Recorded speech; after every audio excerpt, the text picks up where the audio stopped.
The Jake Asman Show will begin shortly. Thanks to all these great Patreon members who help support the show. Get your super chats ready. Jake will be here in just a moment. If you love the New York Jets, this is the place to be.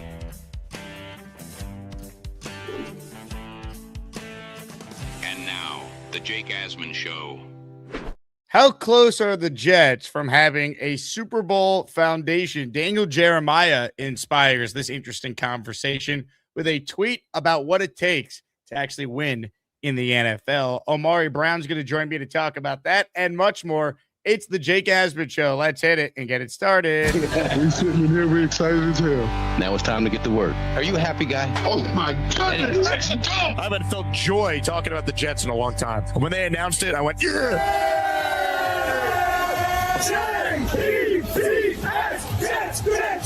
Let's go! A new chapter for the Jets has started. Aaron Glenn and Darren Muji are tasked with shaping the future of this franchise. Will they be the ones to finally get it right?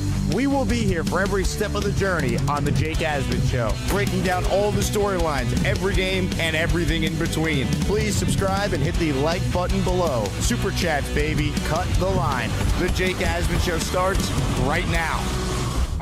Here we go, Jet fans. Welcome in, everybody. It is indeed the Jake Asman Show. Live on a Wednesday, the New York Jets are on the field for the first time today for OTAs. The first open practice for the media is tomorrow, so we will have a lot of reaction to what occurs as David Bailey and company step on the field for the first time with veteran players. We're presented, as always, by PrizePicks. Reminder to click the like button and make sure you are subscribed to the channel. And if you intend on coming to any Asmaniac event, whether it be Gangrene Beach Club, our events in Nashville, or Asmaniac meetup game, home against the Dolphins on October 25th, highly recommend you join the Patreon to stay informed and find out all the information before the general public. Just go to patreon.com/Jake Asman Show. Let's say hello to my guy, Omari Brown from uSTADIUMS, who joins us now. Omari, Yanks rolling again. Knicks in the NBA Finals, Jets on the field for OTAs.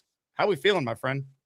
Feeling good, feeling good. You know, like the hat says, I am in heaven right now because the last time the Knicks were in the finals, man, I was 11 years old. So I'm still in shock, Jake. I know that you've been talking about this. I saw you out there amongst the people with Richie.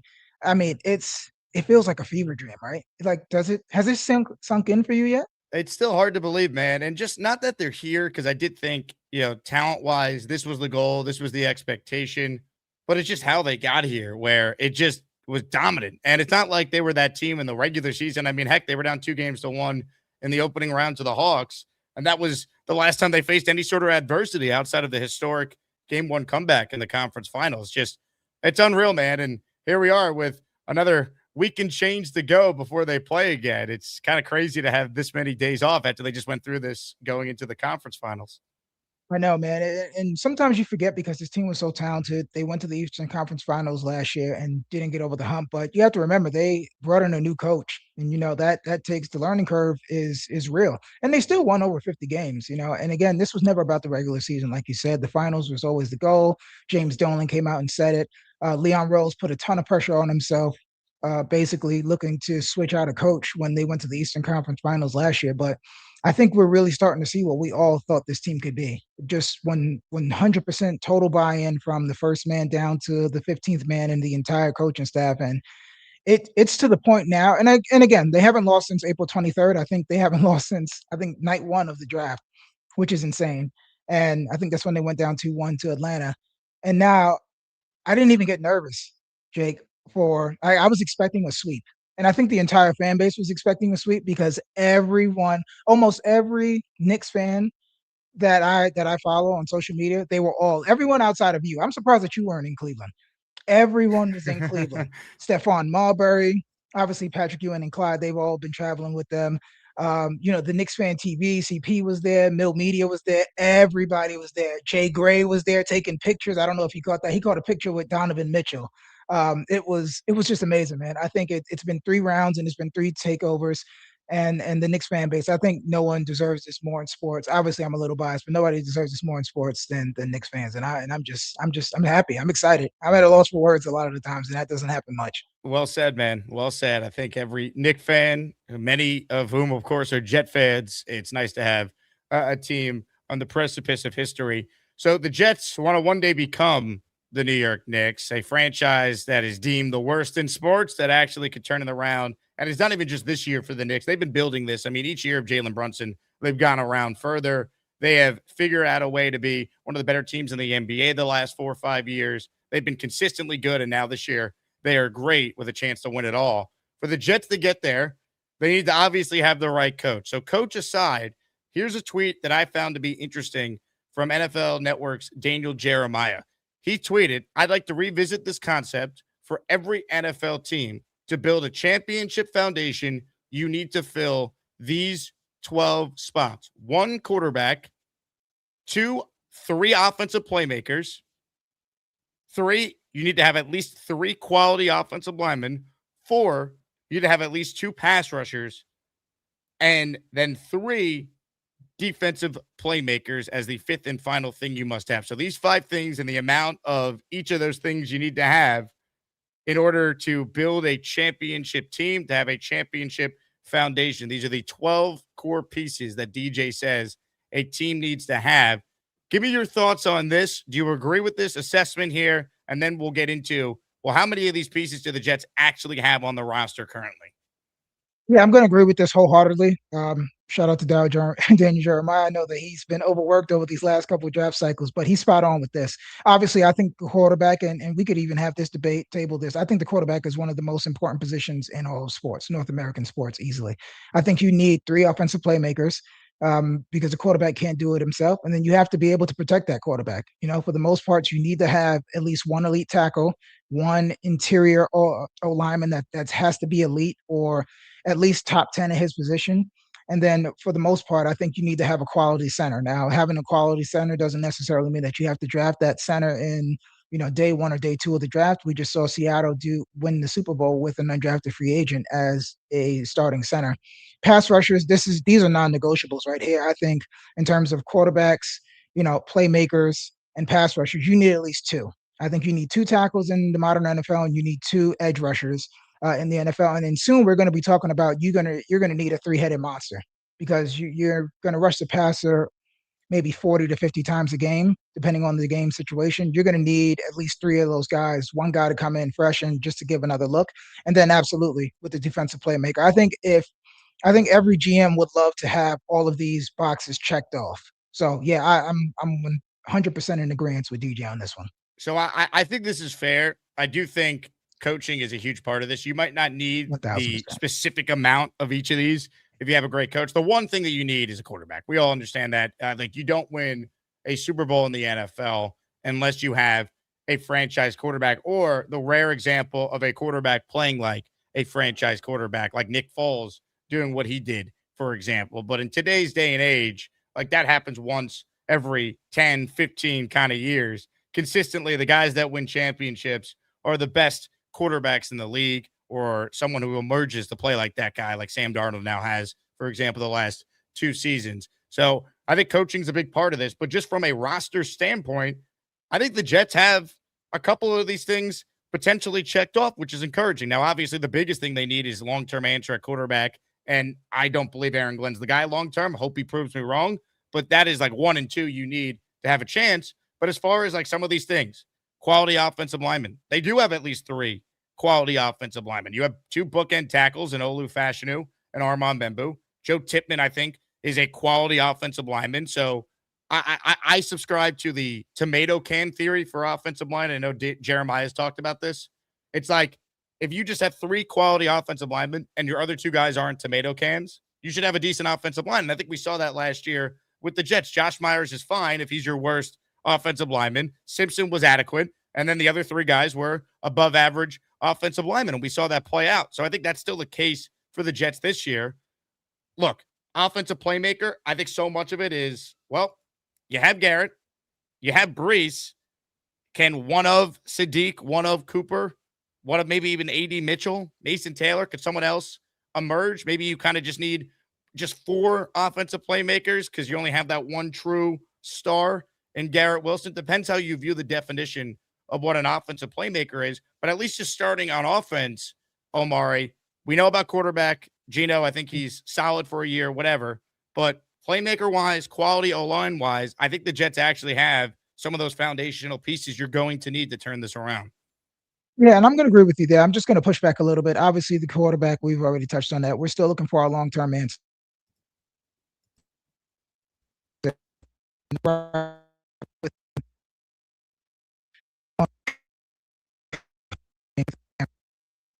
Offense playmaker, Jake, I only give us 2 because I'm obviously we all have high hopes for Kenyon Sadiq. We all love Omar Cooper Jr.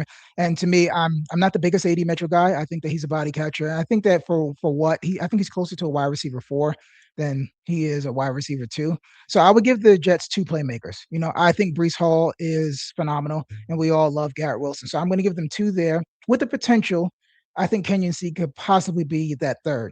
And in terms of quality O lineman, I think Armand Memble is going to be a stud. I think this is the year where he's going to supplant himself as a top 10 right tackle in all of football. Olu Fashanu is going into his 2nd full year. I do think he does have more finesse to his game, but I do like his game. And then Joe Tippmann, I thought he was better as a guard, and he graded out better as a guard on PFF than he did at the guard. But again, so I'll give you the 3. So I think we're missing an offensive playmaker on that side of the ball. So, and again, I'm willing to push back on this because, again, we don't know if Frank Reich is going to be able to unlock Kenyon Sadiq, and we don't know what A.D. Mitchell truly is. A lot of people loved him coming out of college, but again, there's a lot of things that he needs to clean up, and I think that the catching is a ton of them. He's one of those height, weight, speed guys that people just fall in love with, but again, we've seen those guys not really put it all together. So I still think that they're missing an offensive playmaker, and you could argue with the quality O lineman.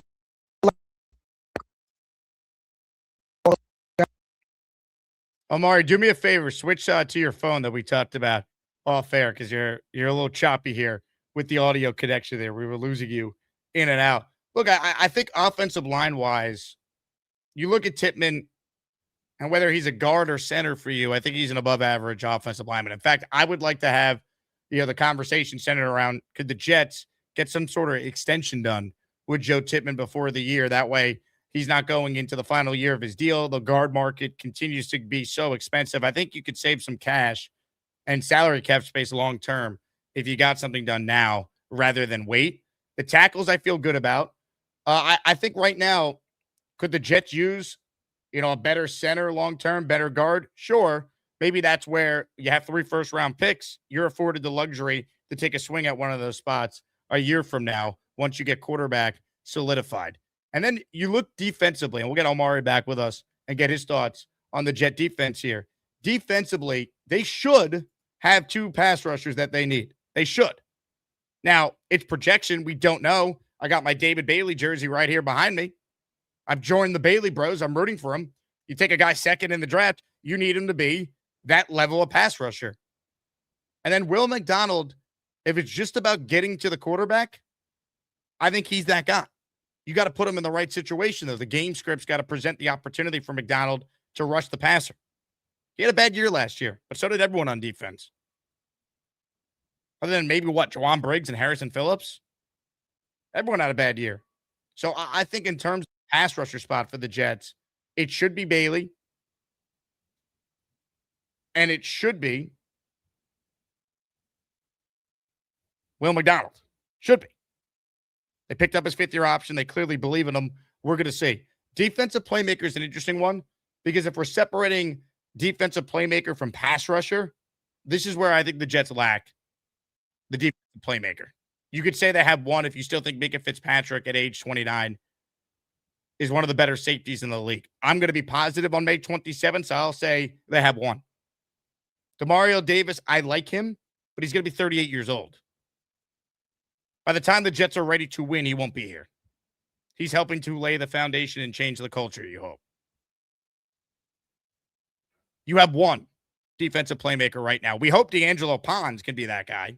He certainly was drafted to potentially be that level of player. We hope Azarie Thomas can take a step forward and be one of those foundational pieces. I don't believe Brandon Stevens is on the team after this year. I think they'll cut him and save cap money. They could get out of his contract. Jamian Sherwood, same thing.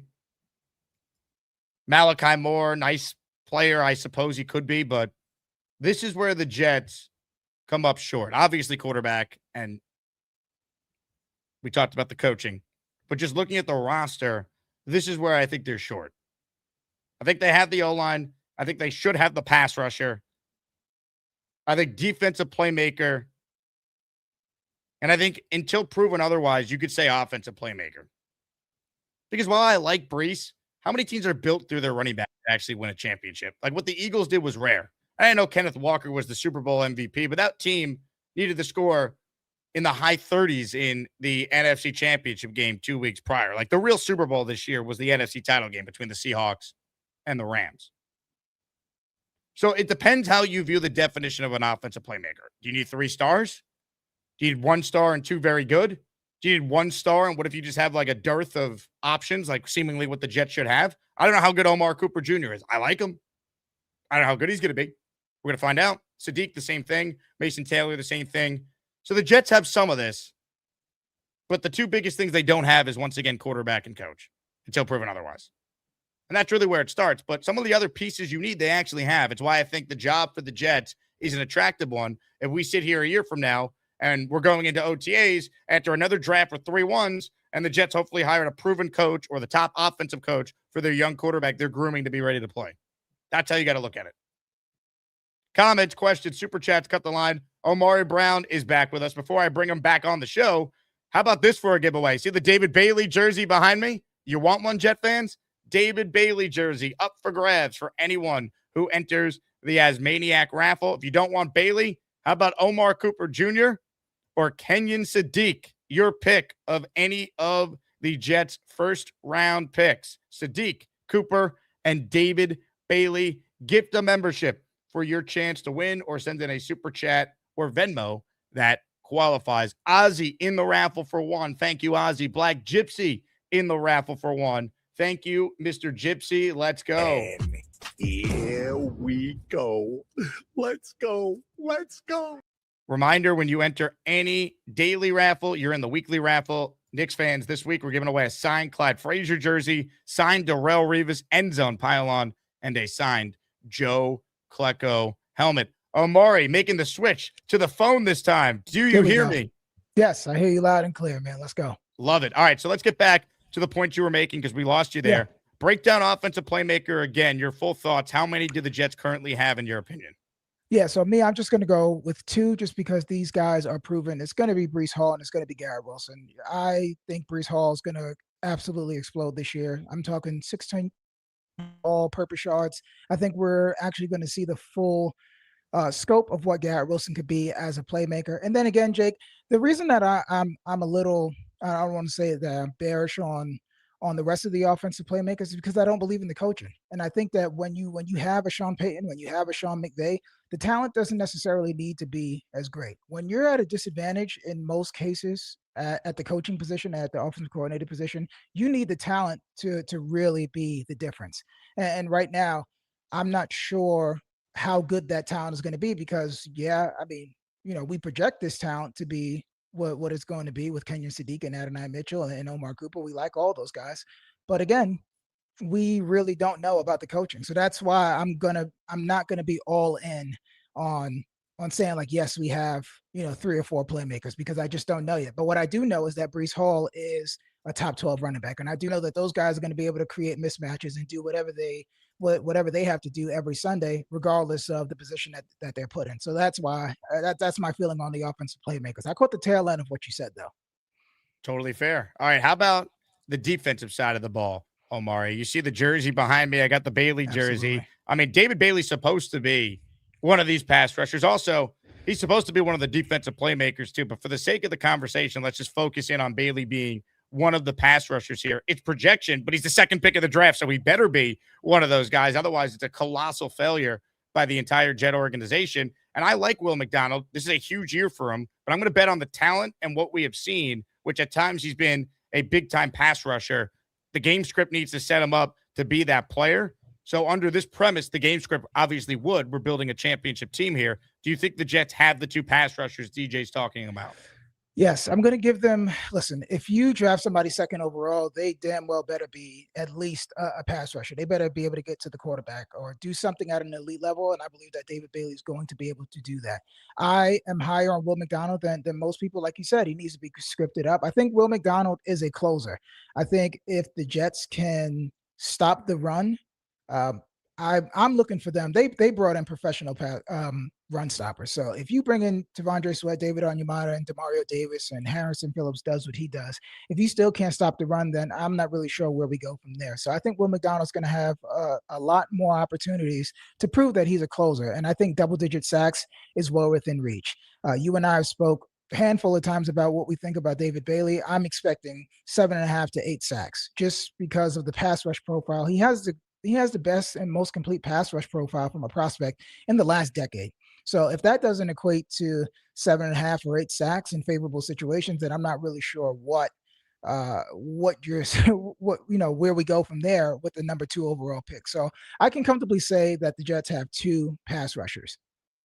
They better. They better. Yeah, they better. Yeah. Defensive playmaker. This is where I think they come up short because I'm not going to count Demario Davis given his age. And I think Minka, you could argue, is 1, but he's 29, could be headed towards the downside of his career. I'll be fair. I'll be optimistic in May. I'll say 1 for defensive playmaker. Am I off base? Agree or disagree? No, you're spot on again. I think Minka Fitzpatrick is the only defensive playmaker on this defense right now. And again, obviously, the pass rushers, strip sacks, disruptions, tipped passes, those guys can be playmakers. But in terms of this argument and this exercise, we're just going to say 1 because, again, it's slim pickings. I know Nashawn Wright was top 10 in the league in takeaways, but again, he's here on a 1-year deal at $3.5 million. So that right there lets you know what the league thought about him. And I just don't see it. Maybe we could have D'Angelo Pons. I know a lot of people in the fan base are higher on Malachi more than I am. But again, we know exactly what Jamie Sherwood is. You know, when you pay somebody $15 million and most of the fan base is just hoping that taking away his defensive responsibilities and his green dot responsibilities is going to make him a better player. I mean, that's all you need to know for Jamie Sherwood, unfortunately. So the Jets, you know, truly they need another playmaker. And I think going into this 2027 draft, that's going to be what they look to address as well, too. Just getting some more playmakers and people that can get their hands on the ball. Yeah, you look at just like the hope. The hope is like, oh, Azareye'h Thomas could be one of these guys a year from now, 3rd round pick, getting a chance to compete for a starting spot this year. Pons, top 50 pick. People love him. You hope he's one of the guys we could check off. But again, a lot of this is just, did they hit on their draft picks or not? Because that's the only way you truly turn this around. Yeah, for sure. And that's all that this is about. You know, a lot of people, you know, think that this is a year for tanking. I think this is a year for winning, you know, trying to win some games and trying to get the stink off of the organization, because up to this point, you have to learn how to win. And I don't think, you know, if you're looking towards 2027 draft already, you know, mind you, again, you know, we're in May of 2026. God bless you. But again, you have to build something. You have to start building something, because if you don't, then we're talking about 5 years of just consistent losing. So I think this year is about getting the talent on the field, developing that talent, and then seeing what their strengths are, so you know exactly what you need to look for next offseason and next draft cycle. Hit the like button, comments, questions, super chats, cut the line. Omari Brown hanging out with us. Shout out to my guy, Shining Wizards, Kevin, who not only watches this very program, but he's always listening to ESPN New York. Kevin became a channel member. He is in the Asmaniac raffle for a David Bailey or Jet rookie 1st round pick jersey for 1. Let's go. Thank you very much to Kevin. Yeah. Also, shout out to Dom Sorrow goes, I hit your Venmo. You did. You're in the raffle for $10 get you 2 raffle tickets. Good job. You're in, Dominic. Appreciate your support. Comments, questions, super chats. Cut the line. I laughed at this comment from the great Joe DiMaggio watching us from the grave. He goes, Super Bowl foundation, ? How about just winning 6 games this year? I mean, 6 games being double the win total kind of just tells you how pathetic the Jets were last year. And 6 wins is not enough if the head coach wants to be here for 2027. I'm in total agreement. I think 6 wins, if you're going to win, you should be pushing to win 7 to 9 games. I think 6 wins, you can still, you know, thank Aaron Glenn for being a Jet. You know, once a Jet, always a Jet. I think we can start doing that with teams starting to honor some of their alumni. But 6 wins for Glenn isn't enough. And it has to, no, just 6 wins just isn't enough. because you could win 2 games when teams are already out of it. And we already know that those culture wins, those quote unquote culture wins, they don't carry over into next year. So I think anything less than 7 to 8 wins, Aaron Glenn should be looking for a job elsewhere. I totally agree. And, who knows how it plays out, who you play, when you play. But, you and I were talking about this before the show. The situation with Josh Jacobs now, the legal situation, domestic violence accusations, where he could be suspended potentially. Who knows how that plays out? It's just allegations at this point. But if he's not there for week 2, all of a sudden, well, maybe you feel a little better about your chances in week 2 against Green Bay at home. So you never really know. The schedule's the schedule, and it behooves the Jets to get off to a decent start, give themselves a chance to really establish that things are different this year and that they have made the improvements, the adjustments, whatever you want to say about what happened year 1 will never happen again under Aaron Glenn going forward. You know what, Jake? You caught a lot of heat saying that week 1 was a must win. I was right on board with you, because if you start off 0-1 losing to the former coach who most people thought was not a great coach, he's a really good defensive coordinator, but he wasn't a good head coach, I think that puts you right under the fire. So I think us, we went through this exercise last week and people thought that I was crazy thinking that they could start off 2-0. So now you're talking about, we've done the Titans game, and I think personnel wise, the Jets match up really well against with Tennessee. I'm looking at the Packers, Jake. No Micah Parsons, no Rashawn Gary because he's on the Dallas Cowboys now, and now you don't have one of your offensive playmakers in Josh Jacobs. So now the onus is going to be even more on Jaden Reed and Matthew Golden, who has a lot to prove. Christian Watson is always banged up. So again, and Jordan Love is good for a clunker. He's good for a handful of clunkers every year. So, and it's going to be the home opener. So I think everything is going right now in the Jets' favor, and I don't think 2-0 is that far out of reach, because after that, you have 2 really good teams, like teams that could be trying to be in the NFC Championship game. No Micah, no Josh Jacobs. Jets, after a great win in front of the Asmaniacs down in Nashville, come home and start the year 2-0. You start off 2-0, we're fired up. Oh, now we're having a season, baby. Yeah. We're feeling good. We're on this podcast, and we got on our green Oakleys, and then we're thinking that we could go to Detroit and do something. Oh my God, unbelievable! Comments, questions, super chats.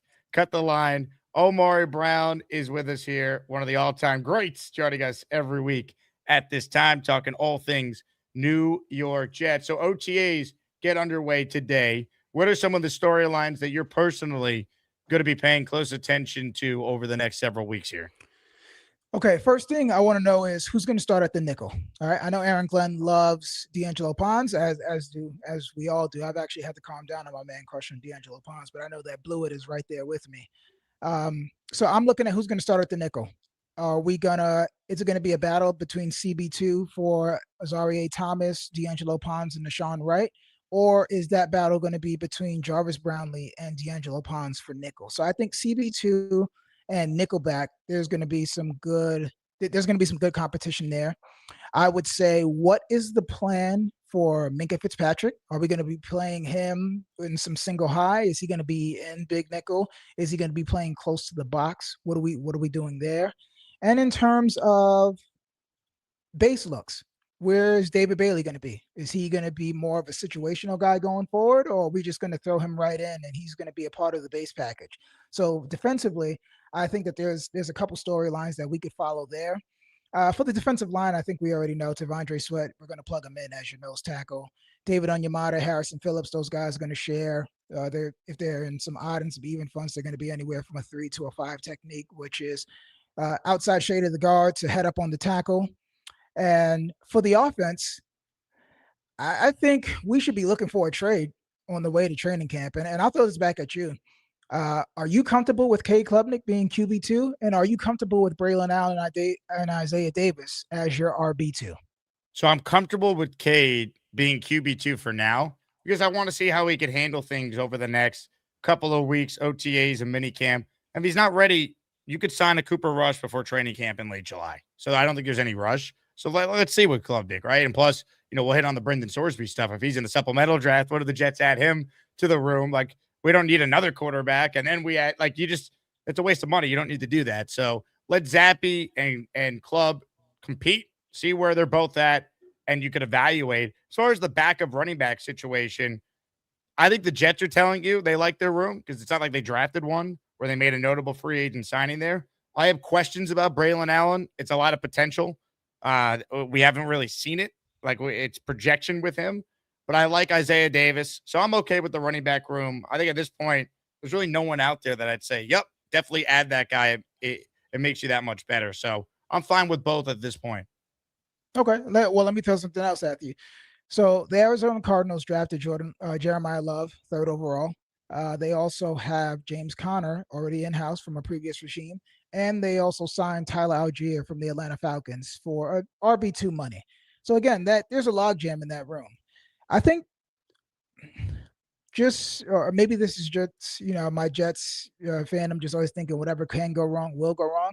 We are one Breece Hall injury away from Isaiah Davis as RB1 or Braylon Allen, taking the lion's share of carries.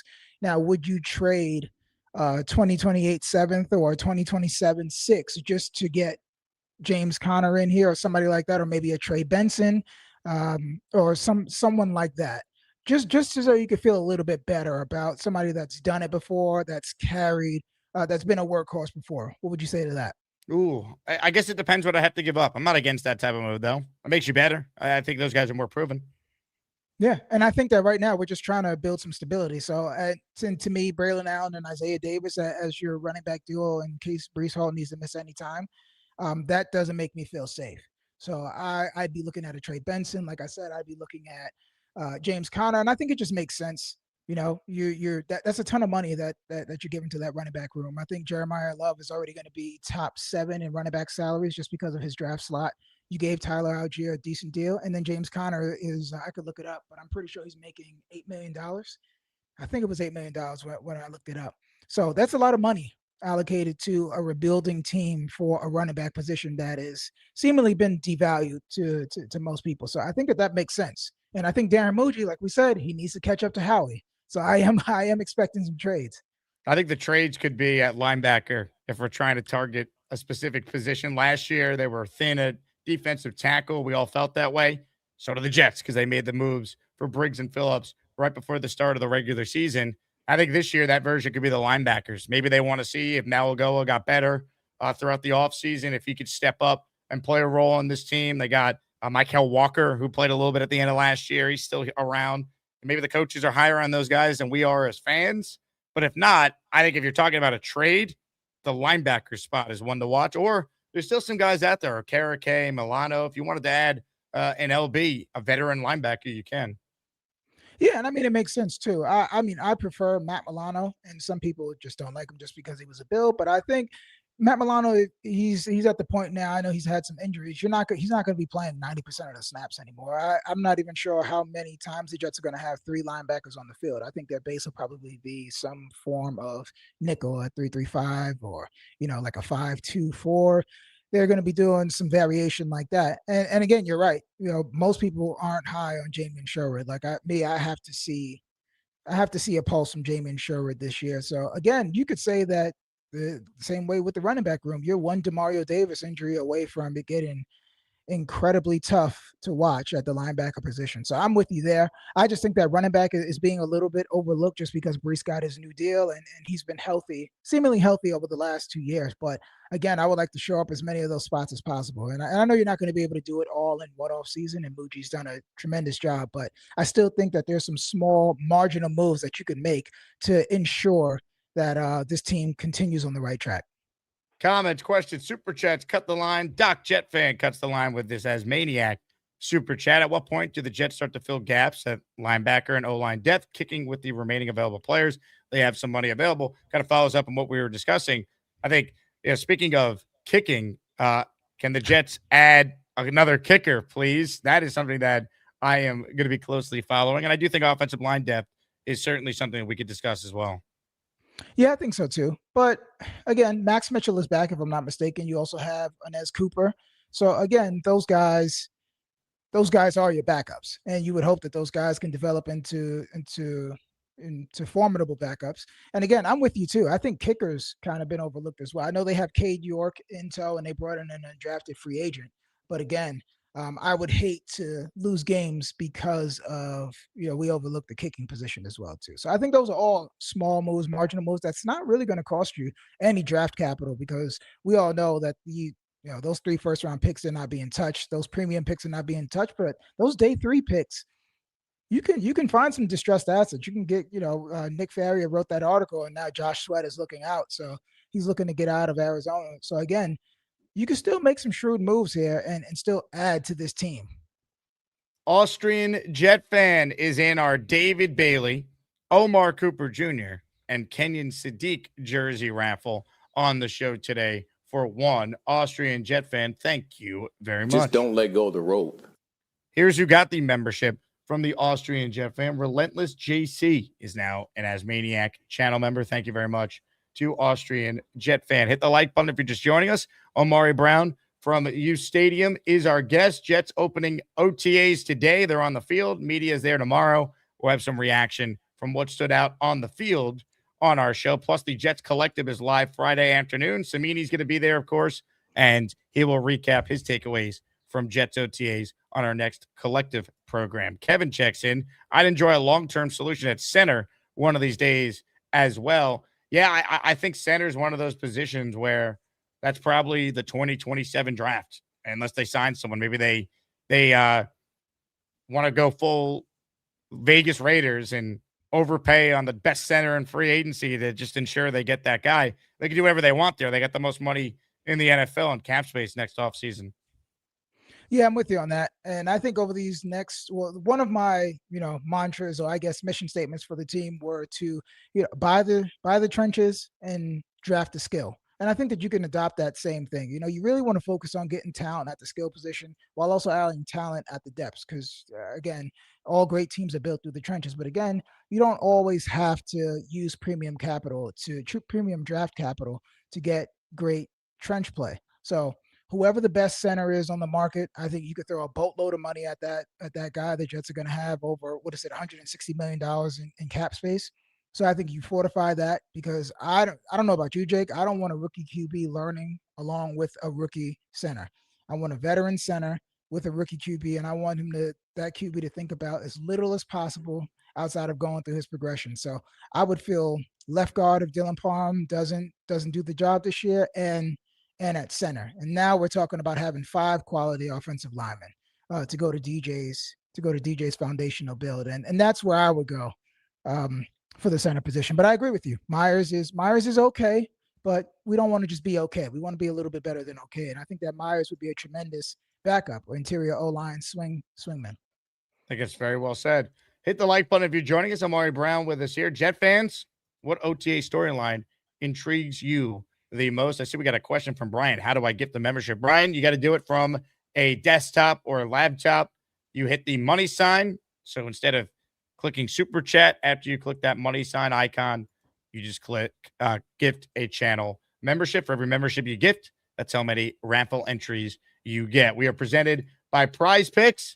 Ladies and gentlemen, use the code HMA. And when you use that code and you put $5 in, you can craft a prize pick lineup and get $50 available in bonus bets. To do so, we're talking about offensive playmakers in part on our show. These are the numbers on Kenyon Sadiq. I asked Joe Blowett this yesterday. I find Sadiq's stat line maybe the hardest to project of any of the offensive players, because I just don't know how ready he is, how often he'll be used. I could see him easily going over this.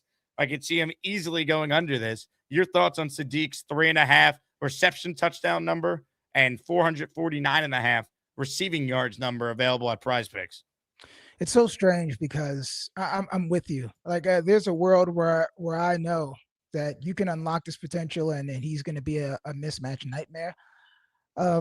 So for the touchdowns, I'm going to go over, just because I think total touchdowns, I think it's going to surprise some people. I think he's going to be right around 4 touchdowns, right? So 4. So the 3.5 is a good bar. I'm going to go 4 touchdowns, and I'm going to actually go under with the yards. I think he's going to be more in that 385 to like 415 in terms of yardage, because I think that Mason Taylor is going to get the lion's share of the receptions for the tight end room. And again, how much production are we really realistically expecting from the tight end position? Probably 800 yards. So you figure Mason Taylor is going to improve on what he did last year, probably end up around 550 to 600.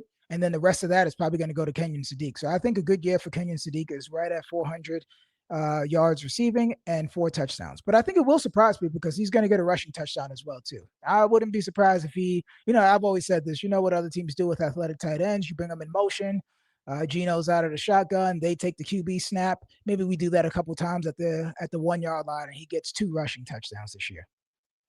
I think that's a really good point because they could use them all over the place, as we saw in college. He lined up everywhere. So tough one to project, but I think it's a good assessment on where things are at. This one's from Omni, who goes, is Omari going to be doing a beer funnel with Frankie V in AC? No, I'm going to be there for support. I'll support Frankie, making sure he's, he keeps his clothes on and doesn't, jump in the pool and stuff like that. But I do not drink. So I'll hold the funnel for Frankie, teammates, and for anybody else that wants. Maybe I'll walk around with the funnel, but I don't drink. GangreneBeachClub.com, July 11th. It is going down. Get ready. That's all I'm going to say. Drones writes in. I'm saying if the rookies are performing at a high level, then the Jets are a playoff team. I don't know if they're a playoff team because so much of it still is coach and quarterback.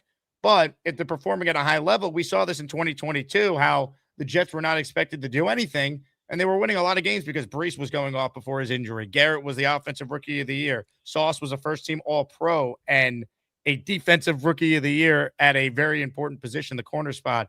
Like, if the rookies come in, if you tell me Pons is awesome and you're getting big production from Bailey and Sadiq and Cooper are weapons and Gino's, being protected, the Jets can obviously be a far better team than what most people think they're going to be. Yeah, I think aiming high for is a playoff team. But if those guys reach all their ceilings, like Jake said, if David Bailey reaches his ceiling, we're talking about double-digit sacks in year 1. Then if D'Angelo Pons is what a lot of people think that he is, then he's a defensive playmaker. He's going to be playing the outside. He's going to be playing in the nickel. If Kenyon Sadiq is unlocked and Omar Cooper, that's a ton of production from a team that didn't really stress the opposing defenses last year offensively. So absolutely, they could be in the hunt. I think we have to take steps. They could be in the hunt. We want to be in the hunt graphic. And again, Jake and I did this exercise in terms of my thoughts on the schedule. I thought 7-10, and that's if a lot of things go right. And that was also with a 5-game losing streak. So I think 7-10 with all the rookies playing well, I think that's a great starting point for a team that's, I don't even want to say purgatory, because in purgatory, you don't really know where you are. We're in the depths right now. We're still trying to climb out. So I think just the talent showing that they are what we expected them to be would be a tremendous win for this team. I think you're spot on. Austrian Jet fan in the house. How about another gifted membership from Austrian Jet fan? Are you a happy guy? Oh my goodness, let's go! He's in the raffle for 1. Open phone lines for anyone who wants in on the conversation. Again, OTA start today. Media there tomorrow. Going to be joined by Antoine Staley from the New York Daily News this afternoon for one more preview on what he's personally going to be looking at. Let's see. There was another comment I wanted to bring up on the screen. Veteran Jet fan wrote, may not happen as a rookie, but keep in mind, Frank Reich in 2018 utilized 2 tight end sets in Indianapolis with Doyle and Ebron. Ebron had a career high 66 catches, 14 touchdowns for 750 yards. If you got that from Sadiq in year 1, that would be unbelievable. Jake, I would take that from the tight end room. 14 touchdowns. 14 touchdowns. I would take that from the tight end room. Yeah, man. That would be tremendous. I mean, I think between, and I'm going to throw Ruckert in there, I think between Mason Taylor, Kenyon Sadiq, and Jeremy Ruckert, you should be able to get at least 12 touchdowns. 12 touch. Yeah. I mean, that's what a normal offense should be. Yeah. You mean to tell me if we get in the red zone, we can't find a mismatch for Mason Taylor? He gives you 6, Sadiq gives you around 4 or 5, and Ruckert walks into 3. I mean, that's not asking for that much. Yeah. And I know, listen, we haven't gotten much from the tight end position, but again, you drafted one guy, top 16, right? He was the 16th overall pick. You got one guy, he was a top, Mason Taylor was 52nd? He was a top 75 pick. You should be able to get production from those 2 guys in the modern NFL with teams constantly sitting in nickel. I don't think that that's out of the realm of possibility. But I would take what Eric Ebron did in 2018 from the entire tight end room all day. Oh, yeah. That would be big. I mean, if he puts up that year, Embolette, I think, is right. Sadiq's probably the offensive rookie of the year with those numbers. Yeah. If he does that, listen, if he does that alone, the Jets are a top 15 offense. Because then you have to think that Garrett is going off because he's seen a ton of one-on-ones, right? Yeah, I mean, look, if the Jets had a player that's not Garrett Wilson that scored 14 touchdowns, like I don't know, unless Garrett got hurt in this hypothetical, I don't know how they wouldn't have one of the better offenses in the league. That's your tight ends giving you 14 touchdowns, double-digit touchdowns from the tight. That's Gronk level type stuff. That's Travis Kelce. Like now we're fired up.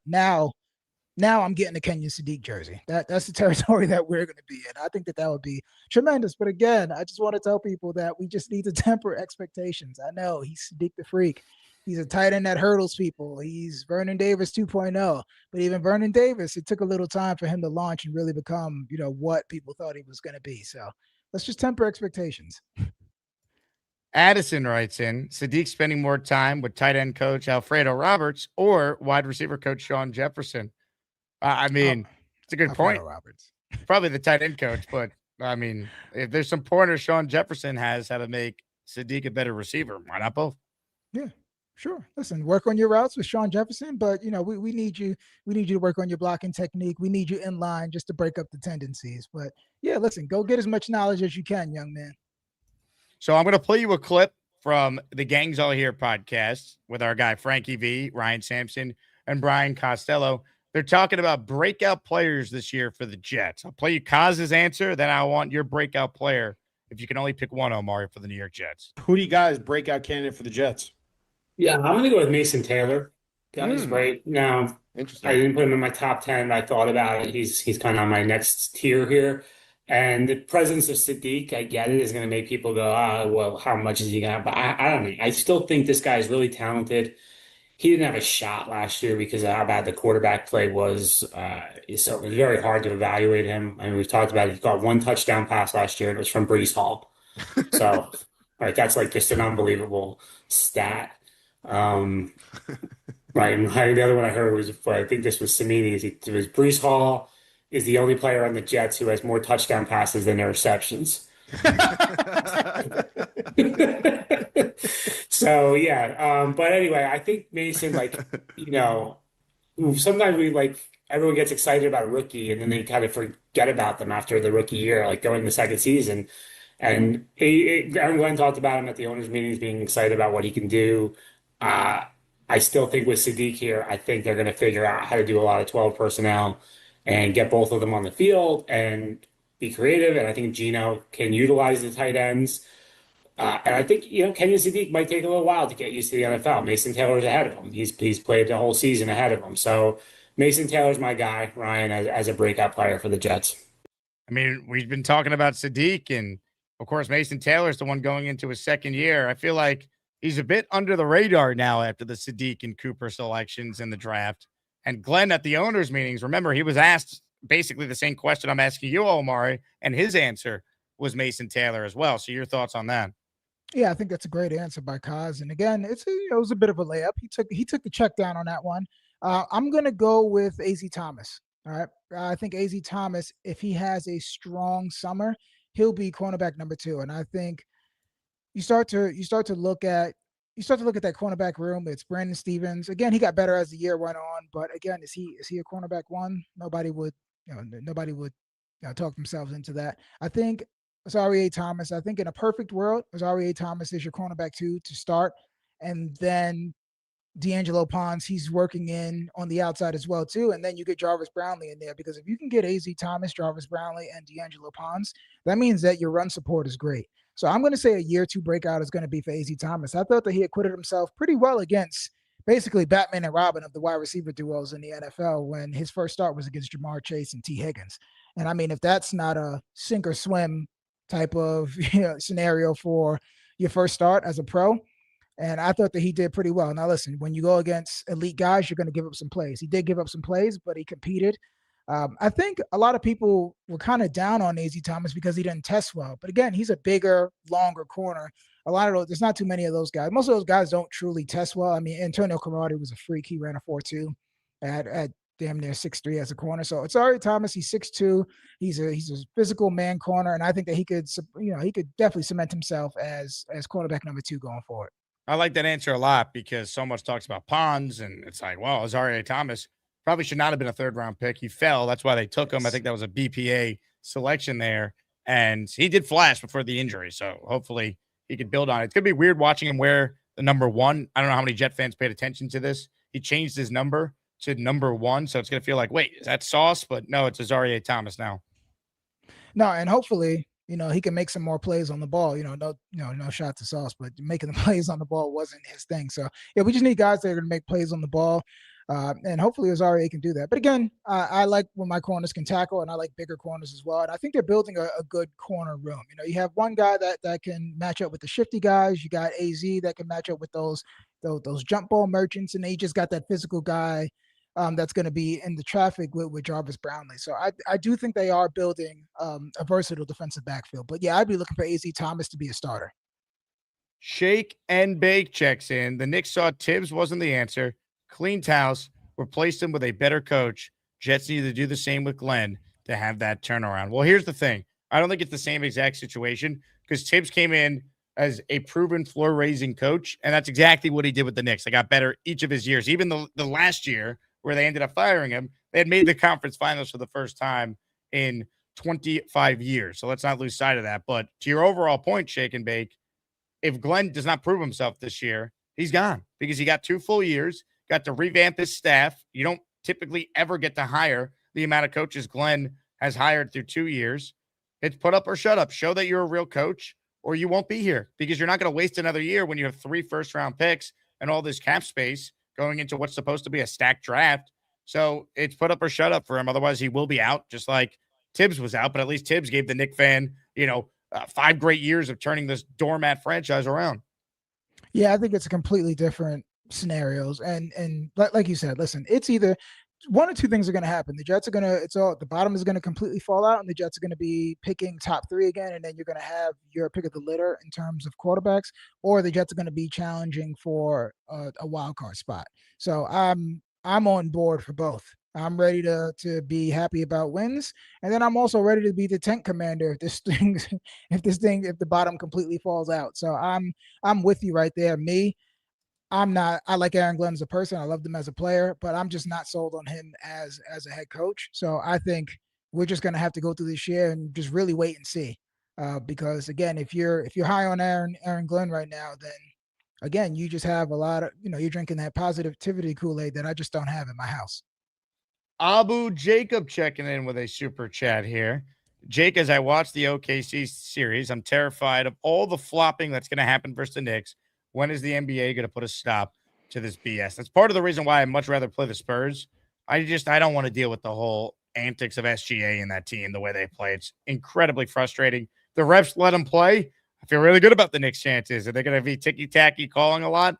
Oh, it's going to be so frustrating. It really is. So I'm with you, Abu, but you got to play who you play. And statistically, 82% of the Game 5 winner in NBA history wins the series. So I think the Knicks and the Thunder are going to end up being the matchup when it's all said and done.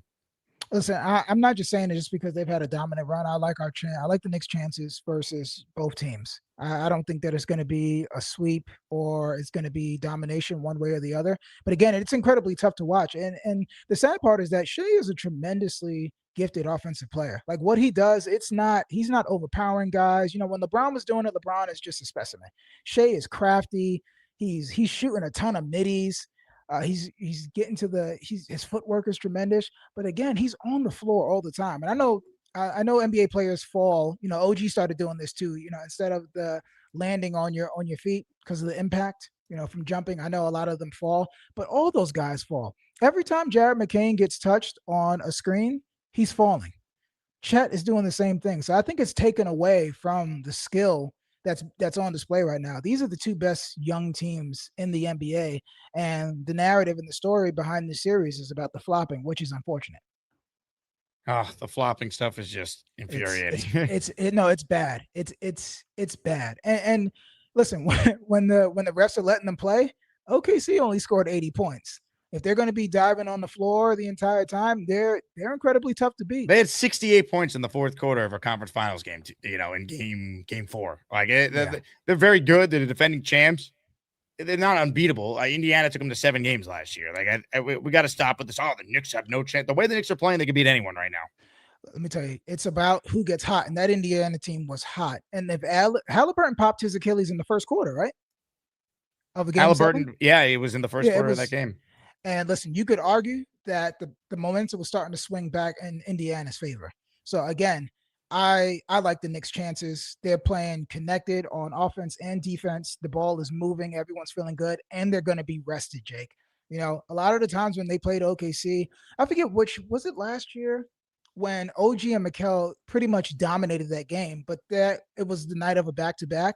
And this was the Tibbs Knicks when they were all playing over 40 minutes, and they just got tired in the second half.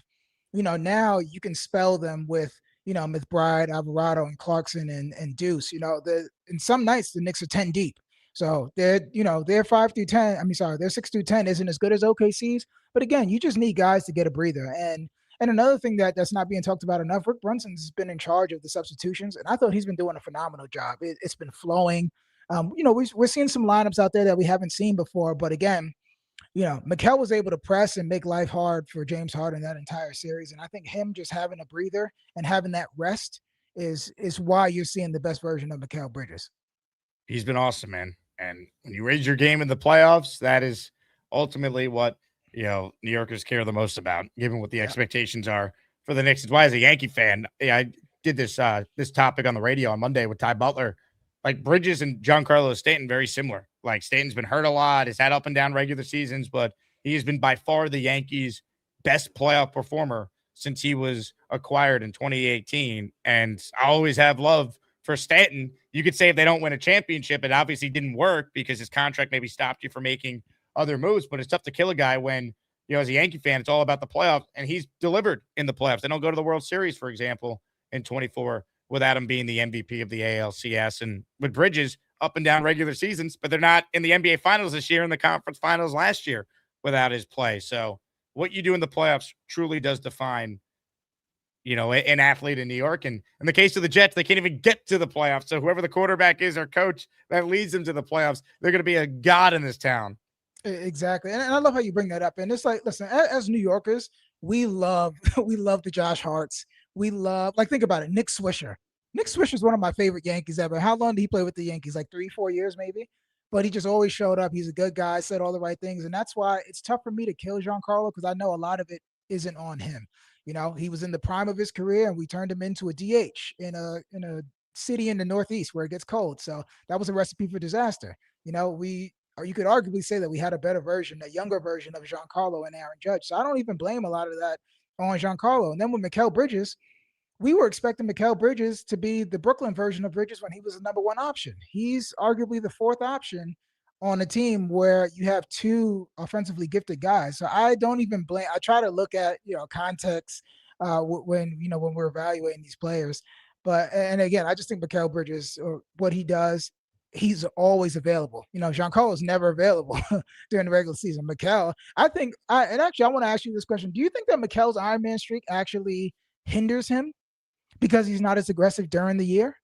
That's a good point. And I haven't thought about that. Yeah, maybe there's something to that. He has been way more aggressive in the postseason than he's in the regular season, but he's just playing more confidently on both ends. So it's tough to say if there's a correlation there. The one thing with that Iron Man streak, I don't like the fact that, the last 2 years he plays 30 seconds of the final game just to keep that streak going. The Josh Allen, if you want the football comp, but it is what it is. But that's an interesting point about that streak, maybe playing a role in just playing the regular season.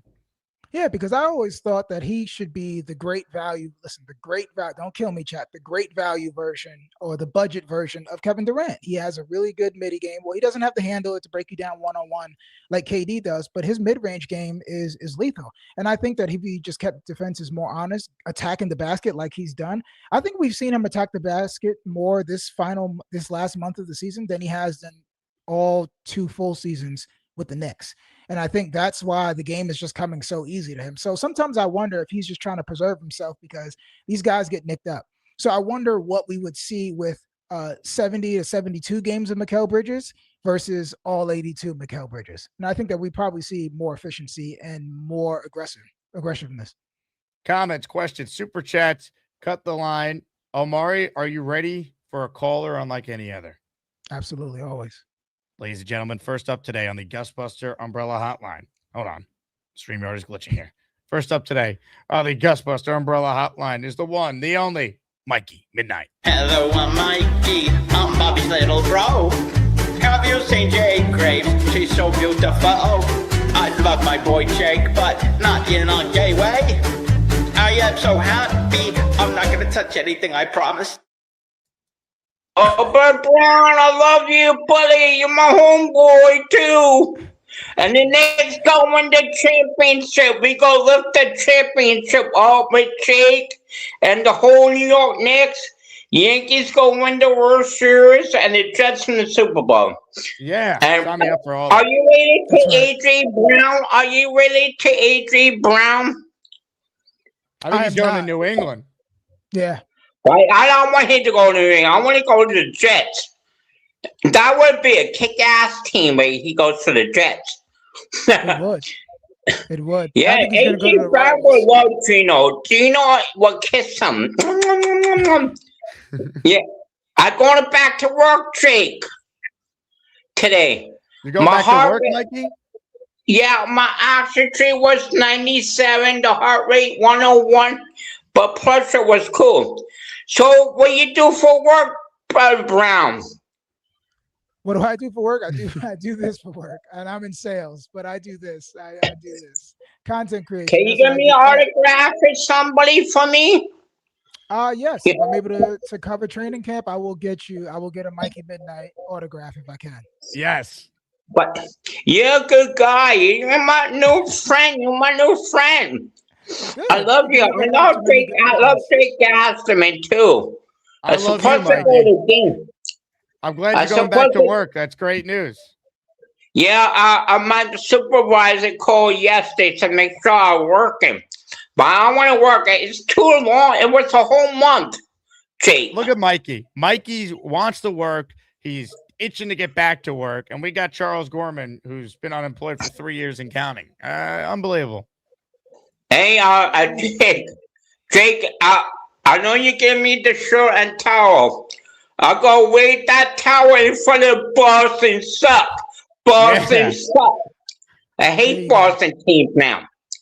We all I'm from Vermont, guys.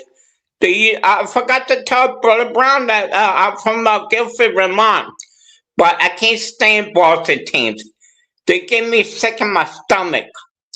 I have a pit in my stomach. And you know that guy for the Jets, he used to play with Joel Namath. What's his name? What was his name? I got his autograph. Jackson. In 1973, he played too. And he's coming to visit me too at the Brattleboro Hospital. Hopefully, we could go to the Jets game together. And his friend likes the Patriots. That's kind of weird, isn't it? It is. That's a red flag. Jet for Life says I'm jacked up on Mountain Dew listening to Mikey Midnight.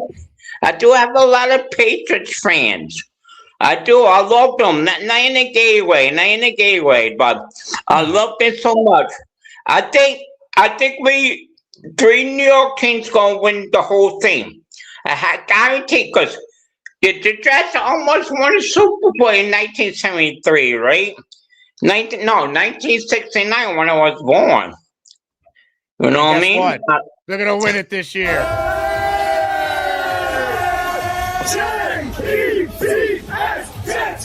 Jets, let's go! Mikey, you're the man. I love that you're going back to work. I'm glad that you're feeling better. That's awesome. Hey, Omari, I got some breaking Jet-related news to hit on here, and this is not a joke. Breaking sports news on the Jake Asman Show. The New York Jets have made a trade. They are trading Herb Charles to the Seattle Seahawks for a conditional 7th round pick. Zach Rosenblatt, the first that I saw to tweet this. So Herb Charles, who I think many probably forgot was on the roster, he didn't play it all last year. He is no longer a Jet. This is probably very good news for Arian Smith as he competes for one of the wide receiver spots and his contributions on special teams. He's a good gunner, and that might help him make the team. So this is a win for Arian Smith, and I wish Herb Charles well. Unfortunately, he was just never healthy. That was a big problem with him. Yeah, for sure. And listen, that's special teams ace, Herb Charles, ladies and gentlemen. So I like that. So where does that leave? So where's the trade counter at right now? Howie's at what, 15? And Muji's at 12? I'm telling you, he's going to catch up, Jake. And then, you know what? Listen, we're going to flip that conditional 7th. I don't know if it's a 2027 or a 2028. And that's how we're going to get James Conner or that running back that we talked about earlier. You know, just a little foreshadowing there for us. I'm actually surprised they got a pick for Herb Charles. Same. He's coming off a torn ACL. He's barely playing. Getting anything for Herb Charles is pretty good. Listen, we got something for the Jets. Got something for Justin Fields. So I think in terms of trades, I feel tremendously good about Darren Muji. But I think he's going to flip this as well too. So I think he's going to be active again.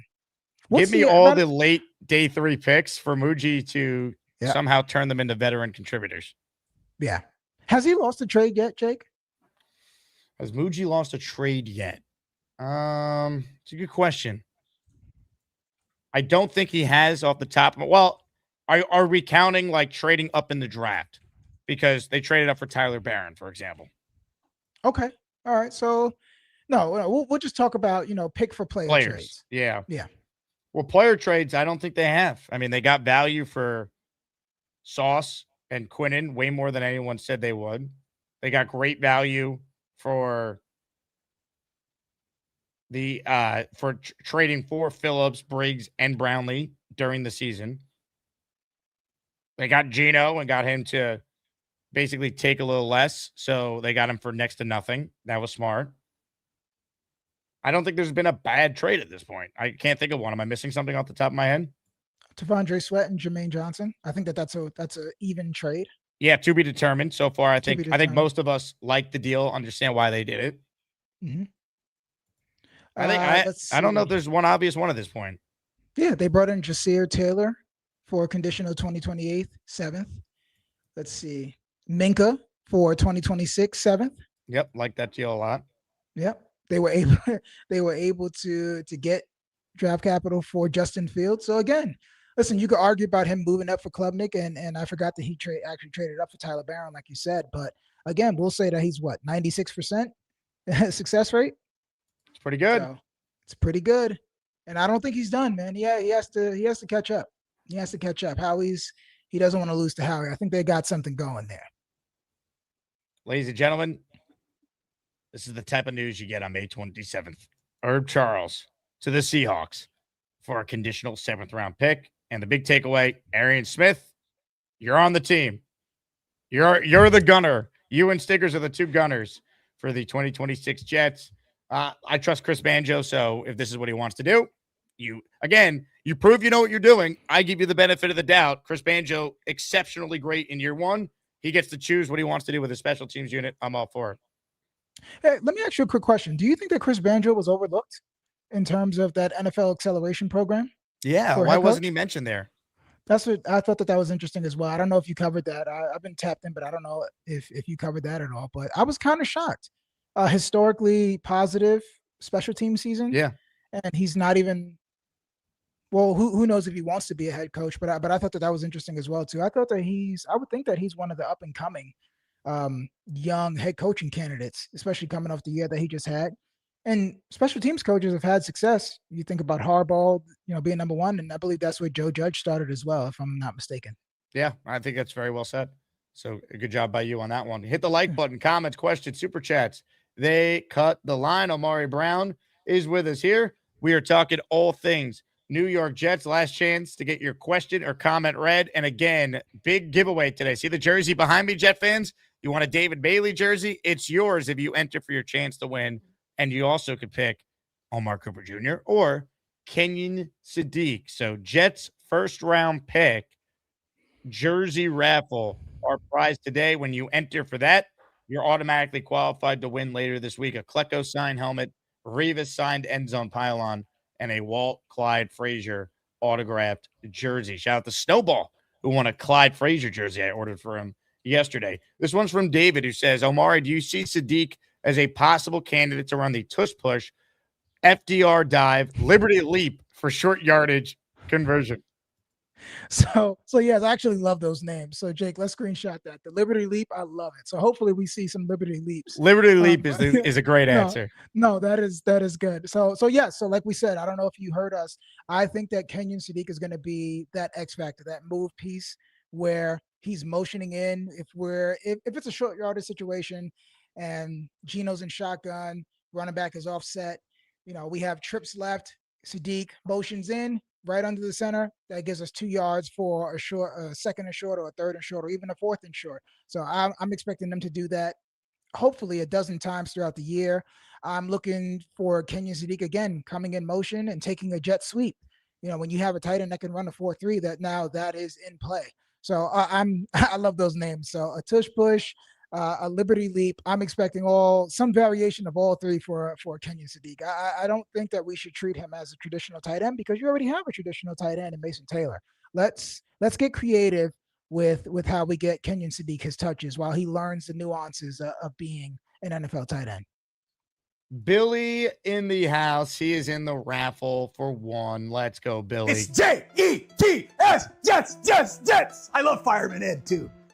How about this for a name from PBM? The Sadiq Keep. I like that. The Sadiq Keep. Yeah.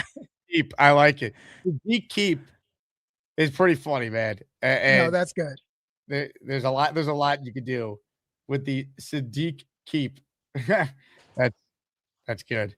Here's the thing with Sadiq that I don't think enough people discuss. The guy might just be a certified freak. I was obsessed with Sadiq, certified freak, 7 days a week, certified freak. Obsessed with Sadiq, certified freak, 7 days a week, certified. Obsessed with Sadiq, 7 days a week. 7 days a week. Certified freak. You think Shine knew that he was going to get clipped up when he did that? I don't know, but I'm glad he got clipped up. Yeah, because, oh man, ladies and gentlemen, is everyone seeing what just happened? Oh my goodness! Oh my goodness! Sound the alarm! 20 spot, Mimosa, hit it! Thank you, Mimosa, for your generosity and tremendous support of the Jake Asman Show. 20 gifted memberships from Mimosa. She is the leader in the clubhouse to win a David Bailey, Omar Cooper, or Kenyon Sadiq jersey. Grab your Gustbuster. If you hear your name called, 20 of you received a channel membership. Rosario Rovell, Miles Hinson, John Hola, Nikki Tongo, Gregory Mariki, Dan DeLone, Rockin' Rant, Hunter Just Farted, Medic 429, Matthew Garney, Malin 650, David Smith, NC Jet 04, Savage Jack 0989, Internet Blakes, Will Sheet, Dylan NH, Exposing the Truth, John Hardigan 53, Black 8, Lament 508, all receiving a gifted membership there from the great Mimosa. Omari, of all the dramatic things you've ever seen, where does that rank on the all-time list? Let's see. I'm going to say it's a top 12 Asmaniac dramatic moment. Top 12. That makes sense. Say that.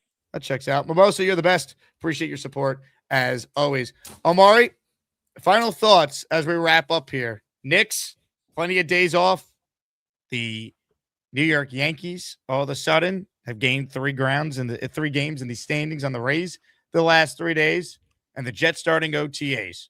Dare I say, it's a positive time to be a sport fan on top of the biggest story of all.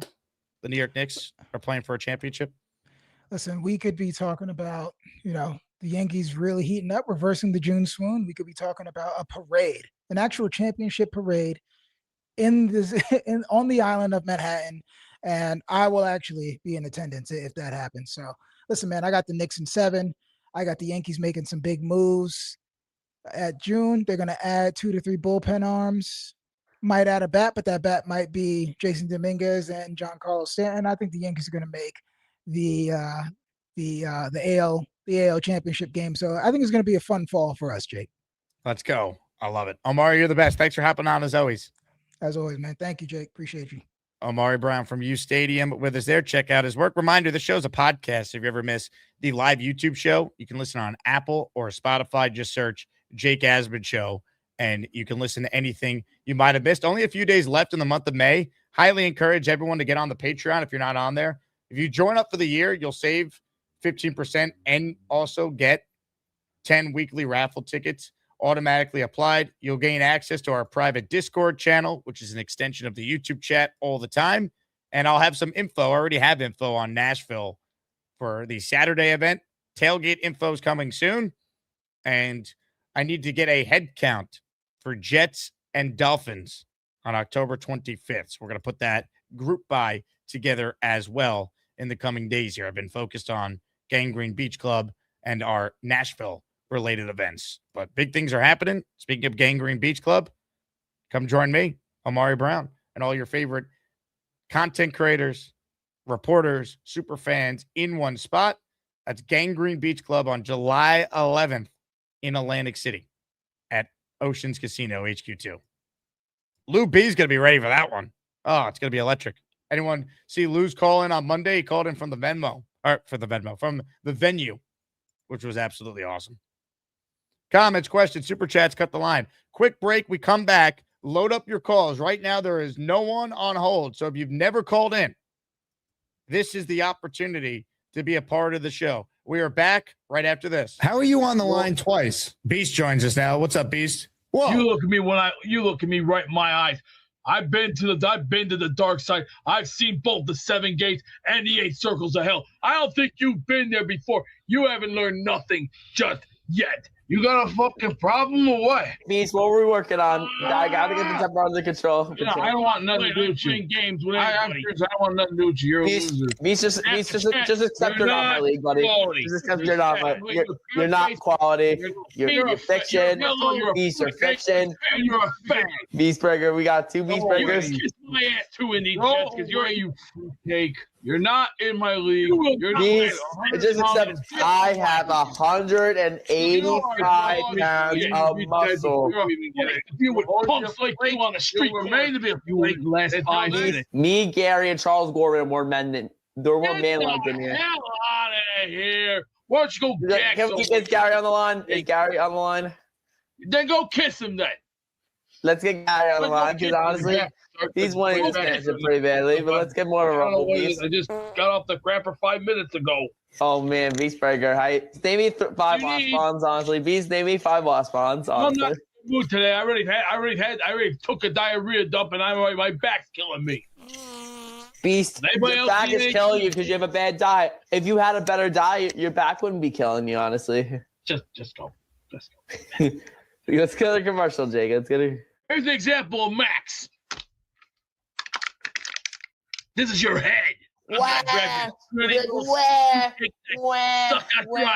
Bro, we can fight all day. Honestly, I think you guys are great together, and hell no. Are you really yeah, David. Beast is just jealous. He's not in my league. David, he's not in my league. Trust me, he's not in my league. You got destroyed easily by Leany. Most brain on planet Earth. All right. Good luck to everything. I hope you come up with a really good team this year.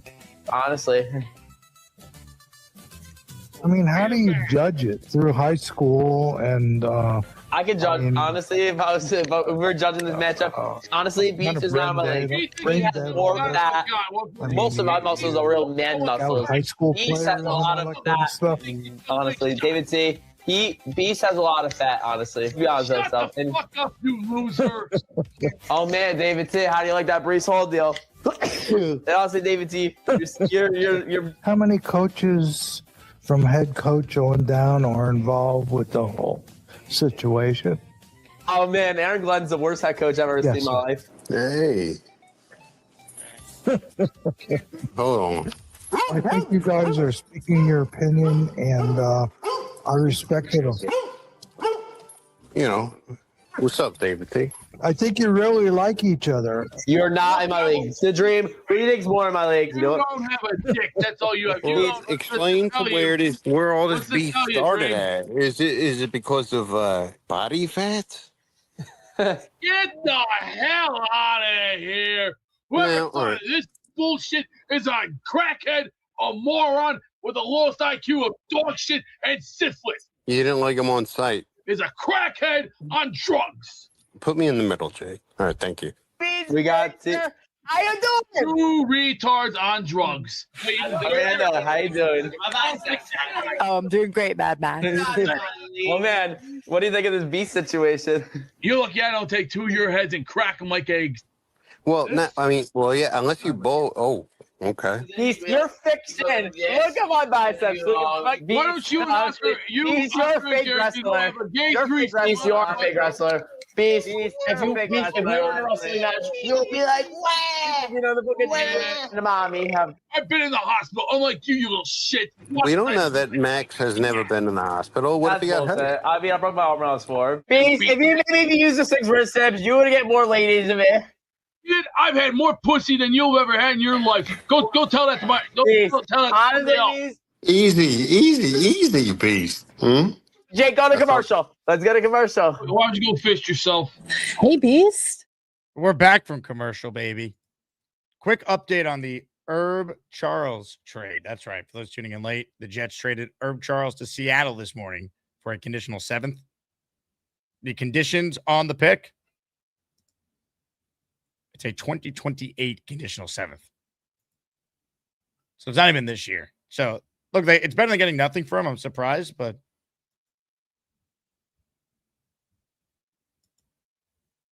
the 7th is not this year for those keeping track of the Jets' future capital. Top Gun Jet Fan says how much they get in the raffle. $5 if you gift the membership, $10 if you send in a super chat. And the $10 will get you 2 raffle tickets. Billy says that replay just made my day. Comedy at its finest. Well, thank you very much, Billy.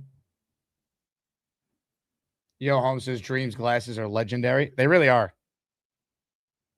I hope he never fix them.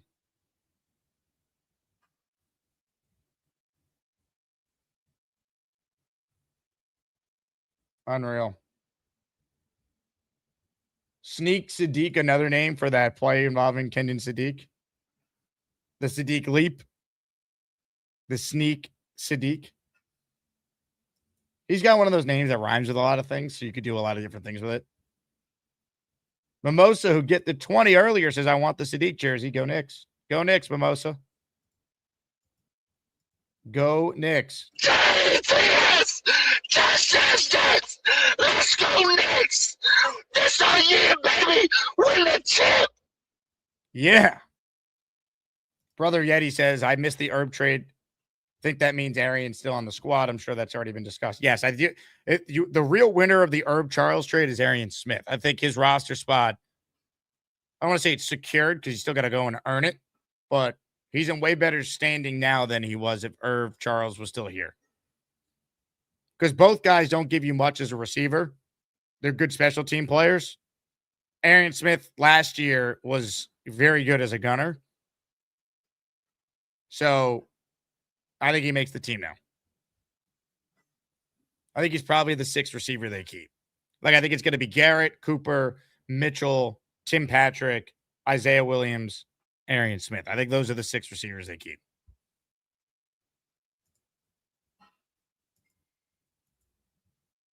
All right. No one's on hold besides one man, and he's our closer today. Hit it. Tweet. Stringing the cheese.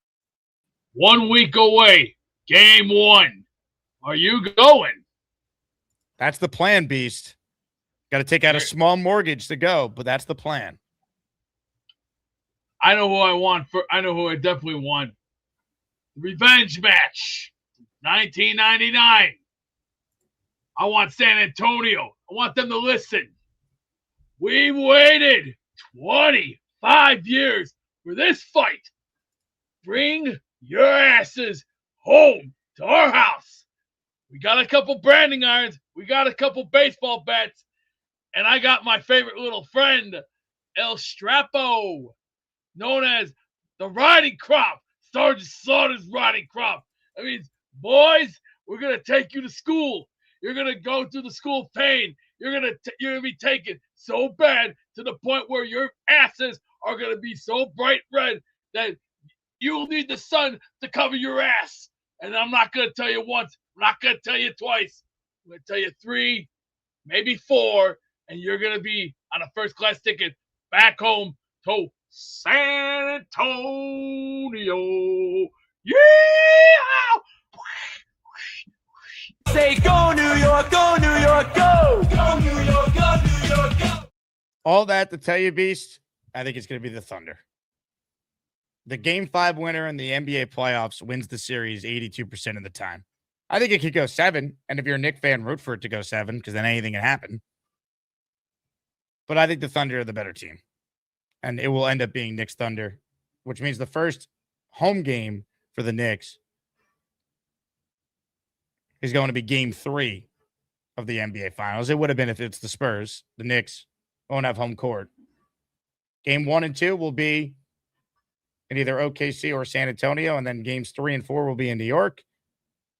5 on the road, 6 at home, 7 on the road. Top Gun Jet fan in the raffle for 2. Let's go, Top Gun. You figured it out. Hell yeah. The feeling our Knicks have given us, I'm praying to God the Jets can give us some type of happiness this year and make the playoffs. Hashtag chilling with Green Bean on the island. Look, I hope Green Bean's right. I don't see it. I don't. Again, I hope I'm dead wrong. But I'd be very surprised.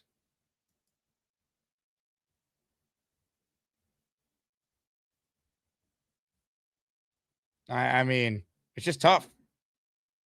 AFC is very good. Schedule for the Jets, I think, is tough, especially early. Too many questions with the coach and the quarterback situation.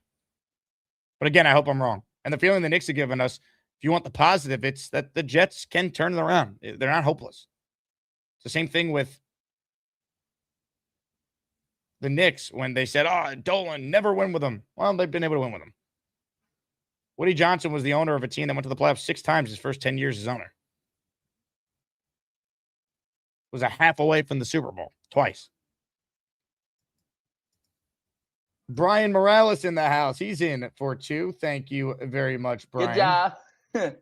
Get me in the raffle. Can we keep most of the games within reach? Can't wait to see the running game and the passing attack with our new toys. Also request for a beast bang. Can the Jets keep their games close? They better. You can't be blown out every week. You got to look like a real NFL team. And if you're not winning 9 or 10 games, you got to look like a real team. This is for you, Brian. Bang! They better. Look, they had the makings of a competent offense. If they're god-awful this year, Glenn's got to go. They shouldn't be god-awful. No one's saying you got to be a great team, but they shouldn't suck.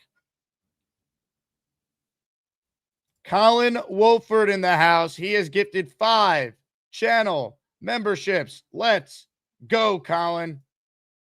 I'm just a little grouchy today. I didn't get much sleep. Almost fell off the bed, almost hurt my asshole this morning. Colin in for 5. Here's who got a membership from him. Drubs QB, New Era Lifestyle, Melanie Rouzier, The Lean Machine, and Jordy 40.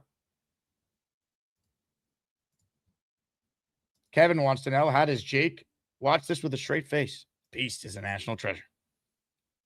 I have an excellent poker face, Kevin. And I speak beast at this point. I've seen it all. I've heard it all. I see you, baby! Once you could fully speak beast, you could do anything. Woo! It's a man's man right there, folks. La Puerta Negra. 1, 2, 3. Say, feel the burn. Can't see you. Your ring light's not on. The Gator paid for, so it's just tough to see anything going on in that very dark attic of yours. Can we all say these words? Oh, let me see if I can find that. Like, Sadiq, certified freak. Sadiq, certified freak. 7 days a week. Certified freak. Certified freak.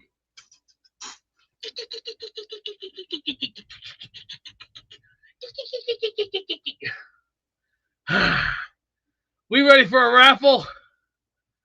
Not yet. Oh, yeah. Why are you so out of breath? Just got off the John.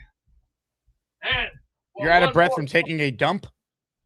Not. And then drain the lizard. And one more for the runaway ticket for 2026. The running power slam. The open Ka-ching! Game 1. Whoever it is, if it's Oklahoma, your belts are ready. San Antonio, come on down. We got something that's gonna fit that ass. And easy. Remember this, boys? This is what the Italians like to use. So you want to get out of hand? We're gonna prop them cowboy asses up on you, and we're gonna go. Whoosh, whoosh, whoosh.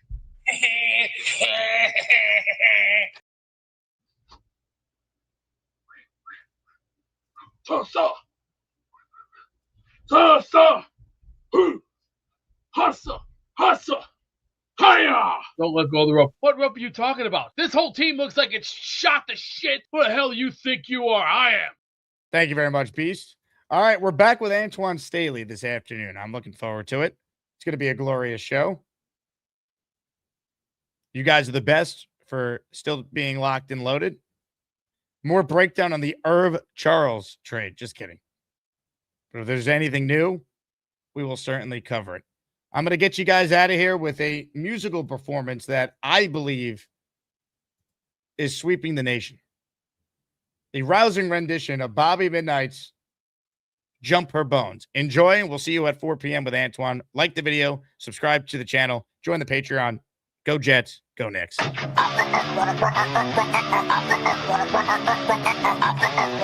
wanted to jump above you, asshole. I wanted to jump a bone. I wanted to jump a bone, you asshole. I don't want to jump a bone.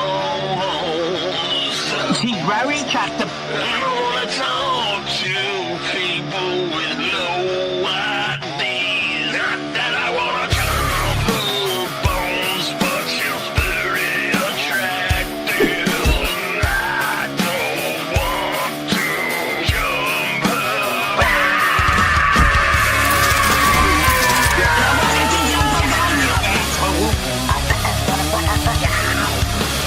I wanted to jump a bone.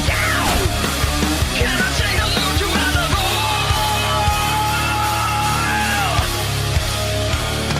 I don't wanna jump a bone. You know.